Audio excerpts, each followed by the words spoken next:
Hello friends, welcome back to our YouTube channel CSC IT class. मैं हूं आपका दोस्त सुनील कुमार और स्वागत करता हूं अपने इस चैनल पे। हम सीख रहे हैं ट्रिपल सी कोर्स को और ट्रिपल सी कोर्स के अंदर हम पहला चैप्टर को स्टार्ट किए हैं जो कि है introduction to computer. Introduction to computer यानी कि कंप्यूटर का परिचय।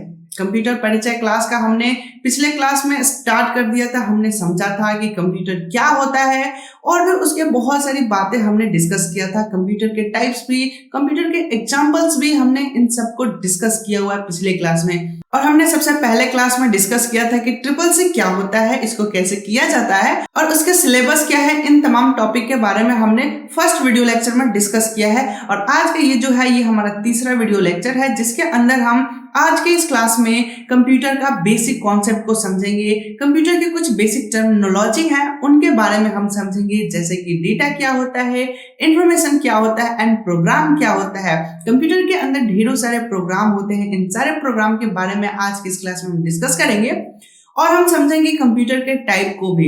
एनालॉग कंप्यूटर क्या होता है, डिजिटल कंप्यूटर क्या होता है। आज का ये जो क्लास है बहुत ही इंपॉर्टेंट होने वाला है, इसलिए आज की इस क्लास को आप बहुत ही ध्यान से देखेंगे और पूरा देखेंगे बिकॉज कि इसमें बहुत सारे छोटी छोटी कॉन्सेप्ट है जो कि आपके कॉम्पिटिटिव एग्जाम में ऑब्जेक्टिव क्वेश्चन बन के आते हैं। तो आज की ये क्लास बहुत ही इंपॉर्टेंट है, इसे एंड तक जरूर देखें। और हाँ, अगर अभी तक हमारे इस चैनल को सब्सक्राइब नहीं किए तो प्लीज हमारे इस चैनल को सब्सक्राइब करें और अगर आप हमारे सब्सक्राइबर फैमिली से हैं तो हमारे इस वीडियो को एक लाइक करें और हमारा मोटिवेशन बढ़ाएं। तो चलिए शुरू करते हैं आज के इस क्लास को। सो गाइस, तो हम अपने कंप्यूटर स्क्रीन पे आ चुके हैं और ये जो आपको कंटेंट दिखाई दे रहा है स्क्रीन पे, इस टॉपिक को हमने पिछले क्लास में डिस्कस कर लिया है। अगर आप हमारे प्रीवियस क्लास को नहीं देखे हैं तो इसका मैं लिंक ऊपर आई बटन पे दे दूंगा, यहाँ से आप इस वीडियो को देख सकते हैं और इन सारे लेक्चर को बहुत अच्छे से समझ सकते हैं, जिसमें हमने एक्सप्लेन किया हुआ है कि कंप्यूटर क्या है, ये कैसे वर्क करता है, इसके कंप्यूटर वर्ड की उत्पत्ति कैसे हुआ है, कंप्यूटर वर्ड का मीनिंग क्या है एंड कंप्यूटर के एग्जाम्पल क्या है। इन तमाम टॉपिक के हमने पिछले क्लास में डिस्कस कर लिया। आज का जो हमारा टॉपिक है वो है बेसिक ऑफ कंप्यूटर, मतलब कि कंप्यूटर की कुछ बेसिक टर्मिनोलॉजी है जिनको हमें समझना जरूरी है। तो चलिए आज के इस टॉपिक को हम स्टार्ट करते हैं। हमारा जो टॉपिक है बेसिक ऑफ कंप्यूटर, जिसमें हम कंप्यूटर के कुछ बेसिक बातें समझने वाले हैं। जो सबसे इंपॉर्टेंट और खास टॉपिक है वो है डाटा। ठीक है, डाटा या डेटा भी प्रोनाउंसिएट किया जाता है, एक्चुअली में होता तो डेटा ही है लेकिन आम चल के भाषा में हम लोग डाटा बोलते हैं। ओके, बट डाटा है क्या? तो डाटा का यहाँ पे डेफिनेशन लिखा हुआ है। अगर मैं इस डेफिनेशन को जरा दिखाऊं तो आप यहाँ पे देख सकते हैं, यहाँ पे लिखा हुआ है data is a collection of alphabet. Okay, alphabet का मतलब क्या होता है? अल्फाबेट का मतलब अगर इंग्लिश वर्णमाला की अल्फाबेट की बात करूं तो होता है A to Z। ठीक है, तो कलेक्शन ऑफ अल्फाबेट, वर्णमाला का समूह हो, कोई भी ABCD का समूह हो, है ना। Digit, collection of digit, digit का मतलब क्या होता है 0 to 9। Okay, and any symbol, अब सिंबल मीन्स चिन्ह होता है और कोई भी सिंबल हो सकता है, जैसे कि @ का सिंबल, हैश का सिंबल, स्टार का सिंबल और भी बहुत सारे सिंबल्स होते हैं, वो किसी भी टाइप के सिंबल हो सकते हैं। ओके, तो इनके कलेक्शन को हम क्या कहते हैं? Are called data. अगर मैं सिंपल समझाने की बात करूं तो यहाँ पे लिखा है data is a collection of alphabet, digit and any symbols, मतलब कि कोई अल्फाबेट हो या नंबर हो या फिर कोई सिंबल्स हो, तो इनके समूह को हम क्या कहते हैं? डाटा कहते हैं। फॉर एग्जाम्पल, यहाँ पे कुछ एग्जाम्पल्स दिए गए हैं, तो यहाँ पे एग्जाम्पल क्या दिया हुआ है? नेम। नेम का मतलब कि कोई नाम हो सकता है, कोई नंबर हो सकता है, जैसे कि आधार कार्ड नंबर हो सकता है, अकाउंट नंबर हो सकता है, मोबाइल नंबर हो सकता है। ये दुनिया में जितने भी नंबर्स हैं वो सारे नंबर्स क्या कहलाएंगे? डेटा कहलाएंगे। That means raw facts are data. एक और बात हम कह सकते हैं कि रॉ फैक्ट को ही हम क्या कहते हैं? डेटा कहते हैं। ठीक है, डेटा क्या है? तो जो चीज से मिलके बनता है उसको हम डेटा कहते हैं। फॉर एग्जाम्पल, अगर कोई पर्सन है, ठीक है, इस पर्सन के बारे में हम कुछ एक्सप्लेन कर रहे हैं, इसका नेम क्या है, इसका एड्रेस क्या है, इसका एज क्या है और भी इसका क्वालिफिकेशन क्या है, इसकी हॉबी क्या है, तमाम सारी बातें हम इस पर्सन के बारे में रिप्रेजेंट कर रहे हैं। तो किसी पर्सन के बारे में एक्सप्लेन करना, उसके बारे में क्या कहलाता है? Bio data. ओके, मतलब कि किसी पर्सन से रिलेटेड इंफॉर्मेशन रखा गया है। अगर हम बात करें कि कोई ऑफिस है, ऑफिस का कोई डेटा है, तो ऑफिशियल डेटा बहुत सारा हो सकता है, उसके जो भी वर्कर है वर्कर का डिटेल हो सकता है, कंपनी की जो भी फाइनेंशियल डेटा है, पैसे की लेन देन वाली मैटर है, तो वो सब कुछ क्या कहलाएगा, डेटा कहलाएगा। Everything is data. एक और हम सिंपल डेफिनेशन अगर कोई पूछे कि सिंपल डेफिनेशन में अगर हम एक लाइन में कहें कि डेटा क्या है, तो डेटा को हम कह सकते हैं एवरीथिंग इज डेटा। ओके, सब कुछ डेटा है। अब डिपेंड करता है कि हम किसके रिस्पेक्ट में बात कर रहे हैं। ओके, तो कंप्यूटर फील्ड में जितने कुछ हम रख सकते हैं अपने कंप्यूटर सिस्टम में, अगर कोई फाइल है, कोई ऑडियो फाइल है, कोई वीडियो फाइल है या कोई इमेज है, वो सब कुछ क्या कहलाएगा, सब कुछ डेटा कहलाएगा। ठीक है, तो अगर हम कंप्यूटर में बात करें कि हमारा डेटा क्या है, तो हम यूं सिंपल भाषा में कह सकते हैं कि everything is data which is stored in computer. मतलब कि हम उन सबको डेटा कहेंगे जिसे हम अपने कंप्यूटर में स्टोर कर सकते हैं। अब कंप्यूटर में हम क्या क्या रख सकते हैं, तो कोई मूवी रख सकते हैं, है ना, कोई फोटो भी रख सकते हैं, कोई पीडीएफ फाइल रख सकते हैं, कोई ऑडियो फाइल रख सकते हैं, कोई जेपीजी फाइल रख सकते हैं, कोई प्रोग्राम रख सकते हैं, दैट मीन्स कि कोई सॉफ्टवेयर रख सकते हैं। दुनिया के जितने भी फाइल्स फोल्डर, जितना कुछ हम अपने कंप्यूटर में स्टोर करके रख सकते हैं, वो सब कुछ कंप्यूटर में क्या कहलाता है, डाटा कहलाता है। अब वो चाहे किसी पर्सन से रिलेटेड हो, किसी कंपनी से रिलेटेड हो या फिर कोई भी ऑब्जेक्ट से रिलेटेड हो, वो सब कुछ क्या कहलाएगा, डाटा कहलाएगा। ओके, तो मुझे उम्मीद है कि ये डेटा आपको समझ में आ गया होगा कि रॉ फैक्ट्स को हम डेटा कहते हैं, जिससे कि हम कोई चीज बना सकते हैं उसको हम क्या कह सकते हैं, डेटा कह सकते हैं। एक बार और मैं छोटा सा एग्जांपल देना चाहूंगा, जैसे कि मान लीजिए कि अल्फाबेट है, तो अल्फाबेट में क्या है, ए से लेकर जेड तक, है ना। अगर मुझे एप्पल लिखना है, APPLE, ओके, तो ये एप्पल कहाँ से बना हुआ है, अल्फाबेट से ही मिलके बना हुआ है ना। अगर मान लीजिए कि हमें अपना मोबाइल नंबर लिखना है, तो मैंने लिखा 8340478591, ये मेरा मोबाइल नंबर हो गया। ओके, तो ये मोबाइल नंबर क्या है, तो अंक का ही तो कलेक्शन है, डिजिट का ही तो कलेक्शन है ना। तो कोई भी चीज हम इंफॉर्मेशन, कोई भी डेटा रख रहे हैं, वो सब कुछ कहीं ना कहीं अल्फाबेट, डिजिट और कोई ना कोई सिंबल से ही मिलके बना हुआ है। ओके, तो ये सब कुछ क्या कहलाएगा, अपना डेटा कहलाएगा। अब तो आपको सब कुछ बेहतर क्लियर हो गया होगा। अगर फिर भी मन में कोई डाउट या कोई कंफ्यूजन है, तो आप बेझिझक कमेंट सेक्शन में कमेंट करके हमसे पूछ सकते हैं। ओके, तो चलिए अब हम नेक्स्ट पॉइंट को डिस्कस करते हैं। नेक्स्ट पॉइंट अपना है इंफॉर्मेशन। ठीक है, डेटा और इंफॉर्मेशन कहीं ना कहीं दोनों एक दूसरे से जुड़े हुए हैं। ठीक है, यहाँ पे ये कह रहा है collection of meaningful words are known as information. Meaningful words, अगर अर्थपूर्ण शब्द है और उसके समूह है, तो उसको हम क्या कहते हैं, इंफॉर्मेशन कहते हैं। ओके, तो ये बहुत ही बेहतरीन सा डेफिनेशन है इंफॉर्मेशन के बारे में कि इंफॉर्मेशन क्या है। तो बहुत सारे वर्ड्स जो मीनिंगफुल है, उनके कलेक्शन को हम क्या कहते हैं, इंफॉर्मेशन के नाम से जानते हैं। फॉर एग्जाम्पल, अगर मैं यहाँ पे बात करूं पेन, ठीक है, ये एक पेन है। पेन का मतलब अगर हिंदी बात करें तो पेन से हम क्या कर सकते हैं, राइटिंग करते हैं, लिखते हैं, है ना। केवल एक पेन वर्ड है, मीनिंगफुल वर्ड है, लेकिन इस पेन वर्ड से हमें कुछ मीनिंग नहीं निकल रहा, कुछ हम पेन के बारे में कुछ पता नहीं चल रहा है कि पेन क्या है, पेन छोटा है, पेन खराब है, कि पेन खरीदना है, कि पेन बेचना है, कि पेन का कलर क्या है।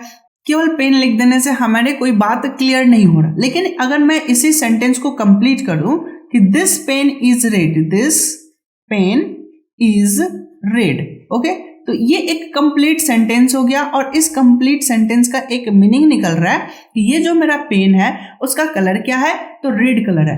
तो ये हमें पेन के बारे में क्या दे रहा है, तो इंफॉर्मेशन दे रहा है। Okay, that's it. तो समझ में आया कि इंफॉर्मेशन क्या होता है। जब हम किसी ऑब्जेक्ट या किसी भी टॉपिक के बारे में हम कुछ एक्सप्लेन कर रहे हो, कुछ उसके बारे में बता रहे हो और उसका एक शाब्दिक अर्थ हो, कुछ मीनिंग निकले, कुछ अर्थपूर्ण शब्दों का समूह हो। ठीक है, यहाँ पे आप देखेंगे कि बहुत सारे शब्दों का कलेक्शन है, तभी ये क्या कहलाएगा, इंफॉर्मेशन कहला रहा है ना। लेकिन यहाँ पे आप देखेंगे तो केवल अल्फाबेट का समूह है। ओके, इसमें केवल और केवल क्या है, तो अल्फाबेट है, तो इसको हम क्या कह सकते हैं, डेटा कहेंगे। ओके, डेटा और इंफॉर्मेशन, इन दोनों में डिफरेंस क्लियर हो चुका है। मुझे उम्मीद है कि आपको ये बेहतर समझ में आ रहा होगा। अगर फिर भी कोई भी डाउट या कंफ्यूजन है तो आप हमें कमेंट सेक्शन में पूछें। अगर समझ में आ रहा है तो हमारे इस वीडियो को एक लाइक जरूर करें। तो डेटा और इंफॉर्मेशन में डाउट्स क्लियर हो चुके होंगे। तो अब हम अगले टॉपिक की तरफ चले। तो हमारा जो नेक्स्ट टॉपिक है वो बहुत ही खूबसूरत और शानदार सा टॉपिक है। जो नेक्स्ट टॉपिक है वो है इंस्ट्रक्शन। इंस्ट्रक्शन क्या होता है, तो इंस्ट्रक्शन का मतलब होता है कमांड। कमांड की अगर हम बात करें तो कमांड का मतलब होता है आदेश। ओके, आदेश का मतलब क्या होगा, ऑर्डर। इंस्ट्रक्शन का मतलब क्या होता है, निर्देश। ओके, तो ये हमारा कुछ निर्देश देता है, मतलब ये भी कहीं ना कहीं कमांड से रिलेटेड होता है, ऑर्डर से ही रिलेटेड होता है। बट इंस्ट्रक्शन का मतलब थोड़ा पोलाइटली इंस्ट्रक्शन देना, पोलाइटली कमांड देना, और ऑर्डर या कमांड का मतलब होता है कि स्ट्रिक्टली हम दे रहे हैं। ओके, तो यहाँ पे कह रहा है कि command that tell the computer, command जो होता है जो कंप्यूटर को बताए what to do are called instruction, मतलब कि वो बात जो हमें कंप्यूटर को बताए कि कंप्यूटर को क्या करना है। ओके, मतलब कंप्यूटर कोई वर्क को कैसे करेगा, क्या सीन है, कब करेगा, क्यों करेगा, ये सारी बातें, उन सारी बातों को हम क्या कहेंगे, इंस्ट्रक्शन कहेंगे। और वो सारे ऑर्डर्स या वो सारे इंस्ट्रक्शन सीक्वेंशियल हो सकते हैं या नॉन सीक्वेंशियल मैनर में हो सकते हैं। ठीक है, command that tell the computer what to do are called instruction either in sequential or non sequential manner, यानी कि वो लगातार इंस्ट्रक्शन भी हो सकते हैं और रुक रुक के भी हो सकते हैं, मतलब कि जब हमें जरूरत पड़ेगा तो हम इंस्ट्रक्शन देंगे, फिर वो काम करेगा, फिर थोड़ा हॉल्ट करेगा, फिर वो इंस्ट्रक्शन दिया जाएगा और फिर काम करेगा, मतलब नॉन सीक्वेंशियल भी हो सकता है। तो किसी भी टाइप का हम इंस्ट्रक्शन दे सकते हैं। जैसे कि मान लीजिए कि हमने इंस्ट्रक्शन दिया कि तुम कॉल लगाओ तो वो कॉल करेगा, है ना। हमने कैमरा पे आइकन पे क्लिक करेंगे तो कैमरा ऑन हो जाए, तो वो कंप्यूटर कब क्या करे, कैसे करे, हमने कंप्यूटर को दिया कि 2+4 कर दो, तो एक तरह का हमने क्या दिया, ये इंस्ट्रक्शन है कि उसको 2 नंबर को जोड़ना है, तो इसका रिजल्ट कितना आ जाएगा, 6 आ जाएगा। तो ये कैसे मिला, तो हमारे इंस्ट्रक्शन के मदद से मिला। तो जैसे जैसे हम चाहें वैसे वैसे कंप्यूटर को इंस्ट्रक्शन दे सकते हैं और वो हमारा कंप्यूटर वर्क कर सकता है। ठीक है, एक और इसी से रिलेटेड हुआ एक टॉपिक है, इस टॉपिक को जरा हम देखें तो ये कह रहा है प्रोग्राम। प्रोग्राम कह रहा है कलेक्शन ऑफ मेनी इंस्ट्रक्शन, बहुत सारे आदेशों का समूह, बहुत सारे निर्देशों का समूह, बहुत सारे निर्देशों के समूह को हम क्या कहते हैं, तो प्रोग्राम कहते हैं। ओके, तो देखिए क्या होता है ना कि जब कोई सॉफ्टवेयर बनता है तो उसके अंदर ढेर सारा इंस्ट्रक्शन दिया जाता है। ठीक है, अब कैसे कोई प्रोग्राम बनता है, कैसे कोई सॉफ्टवेयर बनता है, उसके लिए हमें ढेर सारा कोडिंग करना पड़ता है, और ये सारा कोडिंग ही क्या कहलाता है, इंस्ट्रक्शन कहलाता है। कंप्यूटर आखिर कैसे 2 नंबर को जोड़ पाता है, कहीं ना कहीं उसके अंदर कुछ कोडिंग लिखा होता है। कोडिंग क्या लिखा होगा, तो उसके अंदर एक वेरिएबल बनेगा जिसमें कि एक वैल्यू जाएगा, फिर एक और दूसरा वेरिएबल बनेगा जिसमें कि सपोज हमने 2 दिया, ये 2 वैल्यू जाएंगे। ठीक है, एक और सम नाम का वेरिएबल बनेगा जिसमें क्या लिखा हुआ होगा, a+b लिखा होगा, और ये a+b की जो भी वैल्यू यूजर इनपुट करेगा उसके हिसाब से यहाँ पे एडिशन होगा, और एडिशन होने के बाद फाइनली क्या होगा, तो जो सम की वैल्यू है वो मॉनिटर पर डिस्प्ले हो जाएगा, तो यहाँ पे कितना आ जाएगा, 7 आ जाएगा। तो कहीं ना कहीं इसमें 4 स्टेप लिखे हुए हैं कि 2 इनपुट लेना है, एक प्रोसेसिंग करना है और एक आउटपुट करना है। तो ये 4 इंस्ट्रक्शन के ग्रुप को हम क्या कहेंगे, तो एक प्रोग्राम कह रहे हैं। ठीक है, कौन सा प्रोग्राम, तो एडिशन का प्रोग्राम। अब जरा कैलकुलेटर के बारे में जरा सोचिए कि कैलकुलेटर क्या है। तो कैलकुलेटर में एडिशन भी होता है, सब्ट्रैक्शन भी होता है, मल्टीप्लीकेशन भी होता है, डिवीजन भी होता है, ढेर सारा काम होता है। तो कहीं ना कहीं उस कंप्यूटर में ढेर सारे प्रोग्राम को इंस्टॉल किया गया होगा, ढेर सारे प्रोग्राम को उसमें इंस्ट्रक्शन सेट किया गया होगा, तभी वो ढेर सारा काम को कर पाता है। अगर मैं छोटा सा एक और एग्जांपल दूं कि कैलकुलेटर के ढेर सारा टाइप होता है, कुछ पॉकेट कैलकुलेटर होता है, तो बहुत सारे शॉप पे देखे होंगे।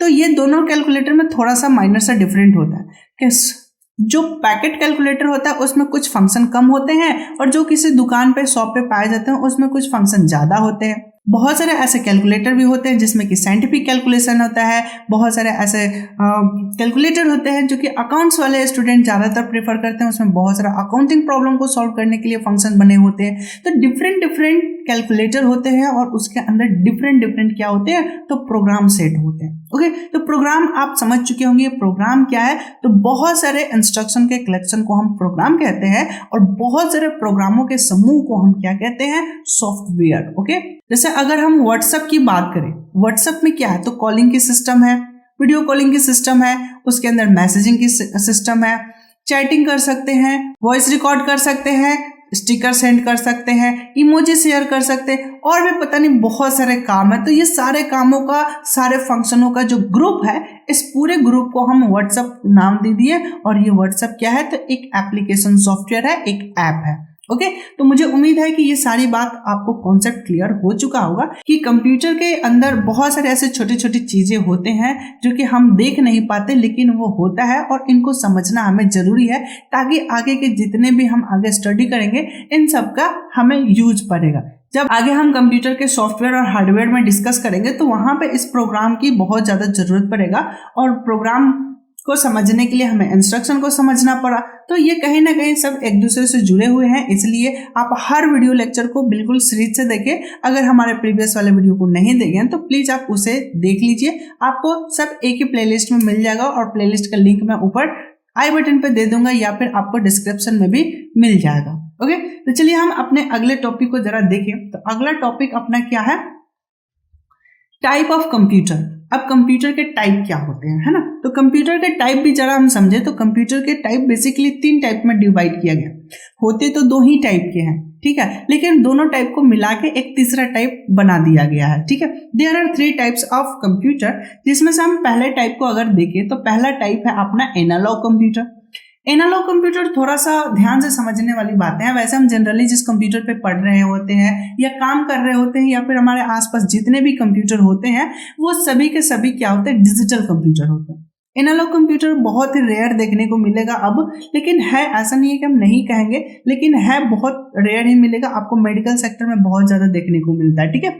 चलिए एनालॉग कंप्यूटर के बारे में अगर हम डिस्कस करें तो यहाँ पे क्या लिख रहा है, एनालॉग कंप्यूटर हैंडल और process information which physical nature, ठीक है। यहाँ पे बहुत इंपॉर्टेंट बात है, जो हमारे फिजिकल नेचर, जो हमारे नेचर में कुछ क्लेमिटी घटता है या फिर कोई भी चीजें है, एक्टिविटी हो रहा है, उन सबको जो मेजरमेंट किया जाता है वो किसके द्वारा किया जाता है, एनालॉग कंप्यूटर के द्वारा मेजरमेंट किया जाता है। जैसे हम फॉर एग्जांपल बात करें तो टेम्परेचर अगर मेजरमेंट करना है तो उसके लिए हमें एनालॉग कंप्यूटर की बात करनी पड़ेगी, या फिर अगर हम प्रेशर चेक करना चाहते हैं जैसे कि एयर का प्रेशर कितना है, या फिर अगर आप बाइक चलाते हैं और बाइक में कभी हवा भरते हुए देखे होंगे तो वहां भी पहले टायर के अंदर कितना एयर है वो सारे चेक किया जाता है, उसके बाद ही हवा फिर फिल किया जाता है, ठीक है। तो वहां पे हम कहीं ना कहीं प्रेशर चेक कर रहे होते हैं, या फिर रूम का टेम्परेचर हो सकता है, या फिर आपकी बीपी हो सकता है, या फिर आपके हार्ट बीट हो सकता है। इस तरह के बहुत सारे ऐसे एग्जाम्पल आपको देखने को मिल सकते हैं। नेक्स्ट पॉइंट यहाँ पे कह रहा है, this are based on measuring of analog equivalent physical value, मतलब कि जो फिजिकल वैल्यू को एनालॉग में बदल देता है। एनालॉग एक्चुअली होता क्या है, तो एनालॉग का अगर मैं यहाँ पे डायग्राम जरा बनाऊं तो एनालॉग का मतलब होता है फ्रीक्वेंसी में मेजरमेंट करना, जैसे कि साउंड की फ्रीक्वेंसी हो सकता है, आपके हार्ट बीट की फ्रीक्वेंसी हो सकता है, आपके बीपी की भी फ्रीक्वेंसी हो सकता है। या फिर मैं एक बहुत ही अच्छा सा एग्जांपल देना चाहूँगा, आप जरा समझिएगा ध्यान से। जब आप मोबाइल फ़ोन यूज करते हैं तो मोबाइल फ़ोन में आपके इंटरनेट का स्पीड कभी 1 Mbps आ जाता है, तो कभी 100 kbps आ जाता है, कभी 0 kbps आ जाता है, तो कभी 200 kbps आ जाता है, कभी 500 kbps आ जाता है, कभी 5 Mbps आ जाता है। तो ये फ्रीक्वेंसी जो है ना घटते बढ़ते रहता है। या फिर आप अपने घर में टीवी लगाए होंगे और टीवी में जब जब हमारे डिश एंटीना से कोई सिग्नल आता है हमारे पास तो कभी किच किच करके चलता है, ठीक है, किच पिच होते रहता है। तो वहां पे हम क्या करते हैं, डिश एंटीना को थोड़ा हिलाते हैं और पूछते हैं अब आया सिग्नल। तो इस तरह के आपने बहुत सारे एग्जाम्पल देखे होंगे। तो ये सब क्या होते हैं, तो ये सभी के सभी होते हैं आपके एनालॉग सिग्नल, जो कि हमारे नेचर से कनेक्ट होते हैं और उसको हम मेजरमेंट कर रहे होते हैं, उसको हम एक जगह एक्वायर कर रहे हैं और उस पर हम एनालाइज कर रहे होते हैं, ठीक है। या फिर हम एक और इलेक्ट्रिक की बात करें कि आपके घर में इलेक्ट्रिक तो आता ही होगा, उसमें आप देखे होंगे आपके पास एक मीटर लगा होता है और उस मीटर में एक छोटा सा कांटा होता है, और ये मीटर जो होता है आपका ए मीटर होता है, और ये कांटा हिलते रहता है। और जब हम वोल्टेज का देखते हैं कि कितना पे वोल्टेज है तो ये कांटा ऊपर उठता है, और ये बारीकी से देखिएगा ये हिलते रहता है, कभी फिक्स नहीं रुकेगा। क्यों? क्योंकि इसमें क्या होता है, एनालॉग सिग्नल में बहुत सारे पॉइंट्स बन जाते हैं, ओके, बहुत सारे पॉइंट्स बन जाते हैं जो कि डेसिमल पॉइंट में चले जाते हैं। तो ये सभी के सभी क्या कहलाते हैं, अपने एनालॉग कंप्यूटर कहलाते हैं, ठीक है। मैं कुछ इमेज आपके सामने रखना चाहूंगा एनालॉग कंप्यूटर का, जैसे कि आप ये देख सकते हैं, ये सभी के सभी फ्रीक्वेंसी को मेंटेन करने वाले कुछ पार्ट्स होते हैं, ठीक है। ये बहुत पुराना डिवाइस है, बहुत पहले इस पे काम किया जाता है। यहाँ पे आप देखेंगे कि यहाँ पे ये जो कुछ डिवाइसेस लगाए गए हैं, ये सभी के सभी क्या है, पावर कंट्रोल करने के लिए कुछ पॉइंट्स बने होते हैं, और ये सभी वैक्यूम ट्यूब कहलाते हैं, जो कि अलग अलग डिफरेंट साइज के यहाँ पे अवेलेबल है। ये सभी वैक्यूम ट्यूब है। यहाँ पे आप देखेंगे ये सभी क्या है, तो पिन है, इसमें हम केबल लाते हैं और इसमें पिन करते हैं और यहाँ से इन सबको कंट्रोलिंग किया जाता है। ये सारी स्विचिंग है, यहाँ पे ये इसका मीटर लगा हुआ होता है, ठीक है। तो ये एक एनालॉग कंप्यूटर है। या फिर आप डीजे बजाने वाले का मशीन देखे होंगे, तो उसके पास भी कुछ इसी टाइप का मशीन होता है, लेकिन उसमें फ्रीक्वेंसी को घटाने बढ़ाने के लिए चैनल होते हैं, ठीक है। तो वो उस बेस पे काम कर रहा होता है, तो वो भी अपना क्या कहलाता है, एनालॉग कंप्यूटर के अंतर्गत आ जाएगा, जो कि वॉइस सिग्नल को मेंटेन करने के लिए, वॉइस सिग्नल को आगे बढ़ाने के लिए, कम करने के लिए, उसको फ्रीक्वेंसी को घटाने बढ़ाने के लिए इसका यूज किया जाता है, ठीक है। एक और मैं आपके सामने रख रहा हूं जिसमें भी मीटर लगा हुआ है और जो कांटा के ऊपर काम करता है, जिसके अंदर सुई लगा हुआ होता है, वो सभी के सभी क्या कहलाते हैं, आपके एनालॉग कंप्यूटर कहलाते हैं, ठीक है। और भी यहाँ पे आप देख सकते हैं, जैसे कि स्पीडोमीटर हुआ, आपके बाइक में स्पीड को मेजरमेंट करने वाला जो मीटर लगा हुआ होता है, वो भी क्या कहलाता है, आपका एनालॉग कंप्यूटर कहलाता है। या फिर थर्मामीटर हो गया, जो कि टेम्परेचर मेजरमेंट करने वाला है, ये सभी के सभी क्या कहलाएंगे, आपके एनालॉग कंप्यूटर कहलाएंगे, ठीक है। या फिर हॉस्पिटल में जो हार्ट बीट मापने वाला, जो आप देखे होंगे कि एक टीवी में इस तरह का मशीन चलते रहता है, ये सभी के सभी क्या कहलाते हैं, एनालॉग कंप्यूटर कहलाते हैं। तो मुझे उम्मीद है कि ये सारी बातें आपको क्लियर हो चुका होगा। अगले क्लास में हम कंप्यूटर के 2 टाइप और डिस्कस करेंगे, जो कि डिजिटल कंप्यूटर और हाइब्रिड कंप्यूटर है, उसको भी हम बेहतर तरीके से समझेंगे।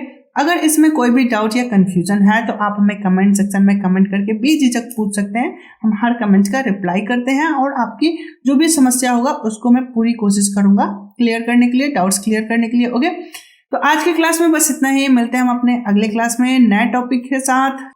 सो गाइस, तो मुझे उम्मीद है कि आज की ये जो क्लास है आपको बहुत पसंद आया होगा, बिकॉज कि आज हमने कंप्यूटर के ढेर सारे बेसिक बातें को समझा है। कंप्यूटर के जो छोटी छोटी और इम्पोर्टेंट बातें हैं उसको हमने डिस्कस किया है, और हमने कंप्यूटर का एक टाइप एनालॉग कंप्यूटर को भी डिस्कस किया, और बाकी के जो रिमेनिंग बच गए हैं उसको हम अगले क्लास में कंटिन्यू करेंगे। और आज की क्लास में बस इतना ही। अगर ये वीडियो आपको पसंद आया हो तो हमारे इस वीडियो को एक लाइक करें और अपने उन दोस्तों के साथ भी शेयर करें जो कंप्यूटर कोर्स करना चाहते हैं, जो CCC कोर्स करना चाहते हैं, जो डेटा एंट्री ऑपरेटर का कोर्स करना चाहते हैं। उनके लिए भी ये कोर्स बहुत ही इंपॉर्टेंट है।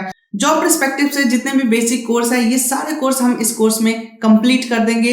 इस कोर्स को आप ज्यादा से ज्यादा लोगों तक शेयर करें, उन लोगों के साथ भी शेयर करें जो कंप्यूटर में आज तक कुछ नहीं जानते हैं, कुछ नहीं पढ़े हैं, उनके साथ भी आप शेयर कर सकते हैं। और फ्री एजुकेशन प्रोवाइड करने का जो मेरा मिशन है उसे कंप्लीट कराएं। तो मुझे उम्मीद है कि आप इस वीडियो लेक्चर को ज्यादा से ज्यादा लोगों तक शेयर करेंगे, अपने WhatsApp group, Facebook wall and Instagram page पे भी शेयर करेंगे। और ये जो कोरोना काल चल रहा है, इसमें आप घर पे रहते हुए बेहतर नॉलेज गेन कर सकते हैं और दूसरों तक भी नॉलेज पहुंचा सकते हैं। जब आप कुछ अच्छा शेयर करते हैं तो आप किसी दूसरे का केयर कर रहे हैं, बिकॉज की शेयरिंग इज केयरिंग। ओके, तो आप ज्यादा से ज्यादा लोगों तक शेयर करें और हमारे चैनल को सब्सक्राइब करें। और अगर मन में कोई भी डाउट, कंफ्यूजन या कोई भी तरह का क्वेरी है तो आप हमें कमेंट सेक्शन में कमेंट करके हमसे पूछ सकते हैं। तो आज की क्लास में बस इतना ही। मिलते हैं हम अपने अगले क्लास में नए टॉपिक के साथ। तब तक के लिए धन्यवाद। Take care, bye bye.